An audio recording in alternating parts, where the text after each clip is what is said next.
আসসালামু আলাইকুম, welcome to my another video. তো আজকে আমি দেখাবো আম্মু কিভাবে কাটা মশলা দিয়ে দেশি মুরগির মাংস রান্না করে।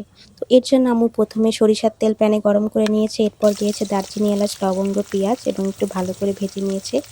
আর এরপরে আম্মু দিয়ে দিয়েছে এর মধ্যে তেজপাতা এবং এটা ভালো করে নাড়ানাড়ি করার পরে আম্মু এর মধ্যে দেশি মাংস, মানে দেশি মুরগির মাংস আর কি, সিদ্ধ করে তারপর দিয়ে দিয়েছে, কারণ এটা একটু তাড়াতাড়ি রান্না হয়ে যাবে।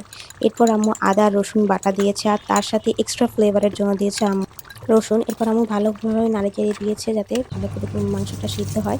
এরপর আম্মু দিয়ে দিয়েছে শুকনো মরিচ, হলুদ, লবণ দিয়ে ভালো করে নাড়িয়ে নাড়িয়ে এটাকে সিদ্ধ হওয়ার জন্য অপেক্ষা করেছে। অ্যান্ড দেন কিন্তু আম্মু দিয়ে দিবে এর মধ্যে ধনে গুঁড়া এবং জিরে গুঁড়া, যেহেতু আমরা ধনে আর জিরে আস্ত একদমই পছন্দ করি না।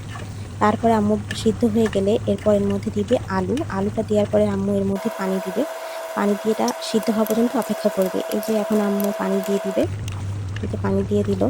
তারপরে আম্মু অপেক্ষা করেছে সিদ্ধ হওয়ার জন্য। এরপর আম্মু করে মুরগির পেটের ডিমটা দিয়ে দিবে যাতে এটাও সিদ্ধ হয়ে যায়, এবং আম্মুর কাটা মশলার মুরগির মাংস কিন্তু রেডি। তো আজকের ভিডিও এই পর্যন্তই। এখানে কিন্তু আম্মু গরম মশলা দিয়ে সার্ভ করে নিয়েছে।